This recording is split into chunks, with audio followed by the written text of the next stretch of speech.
আসসালামু আলাইকুম, hello friends, আমি ডক্টর আমিনুল। আজকে আপনাদের সাথে অশ্বগন্ধা নিয়ে কথা বলবো।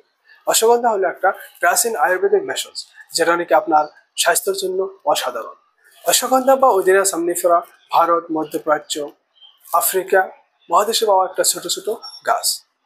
এটি একটি অ্যাডাপ্টোজেন, যেটা আপনার মানসিক চাপ কমায়, শরীরের ভারসাম্যতা রক্ষা করে। অশ্বগন্ধা একটা সংস্কৃত টার্মস, এর নামের অর্থ হলো ঘোড়ার গন্ধ। সেটা আপনার শক্তি বৃদ্ধির ক্ষমতা কি করে ইঙ্গিত দেয়। ভিডিওটি প্রথম থেকে শেষ পর্যন্ত দেখুন, like, share, subscribe and bell আইকনটা টিপুন। এখন আসলে এর উপকারিতাগুলো জানি। অশ্বগন্ধা খেলে আমাদের কি লাভ হয়? আপনার অ্যাংজাইটি, স্ট্রেস, ডিপ্রেশন এগুলো অনেক কমে যায়। আপনার স্ট্রেস হরমোন কর্টিসলটা কমে দেয়, তবে আপনার মাইন্ডটা সুস্থ হয়, ভালো আপনার ঘুম হয়, আপনার অ্যাংজাইটি, ডিপ্রেশন অনেকটাই কমে যায়। গবেষণায় পাওয়া যায় 44% পর্যন্ত অ্যাংজাইটি অশ্বগন্ধার খাওয়ার জন্য কমে যায়।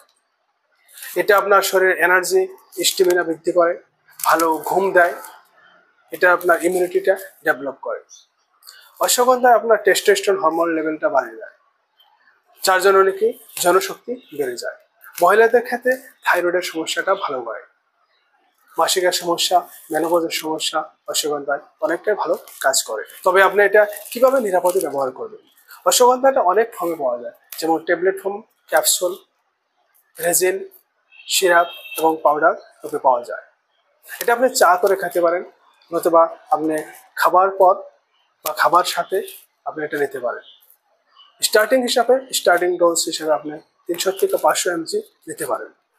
আপনার ভালো ঘুম হওয়ার জন্য এটা আপনি ঘুমানোর আগে আপনি গরম দুধের সাথে আপনি 1 থেকে 2 চামচ মিক্স করে নিন, আপনার ভালো ঘুম হবে। অশ্বগন্ধার জেনারেলি কোনো সাইড এফেক্ট নাই, তবে আপনি বেশি মাত্রা ইউজ করলে এটা আপনার গ্যাস বৃদ্ধি হতে পারে। তবে প্রেগনেন্সি, ব্রেস্ট ফিডিং মাদারের ক্ষেত্রে আপনি ডক্টরের পরামর্শ নেন।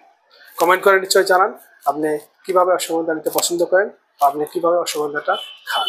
আশা করি সুস্থ থাকুন, ভালো থাকুন। ভিডিওটি ভালো লাগলে অবশ্যই লাইক, শেয়ার অ্যান্ড সাবস্ক্রাইব করুন।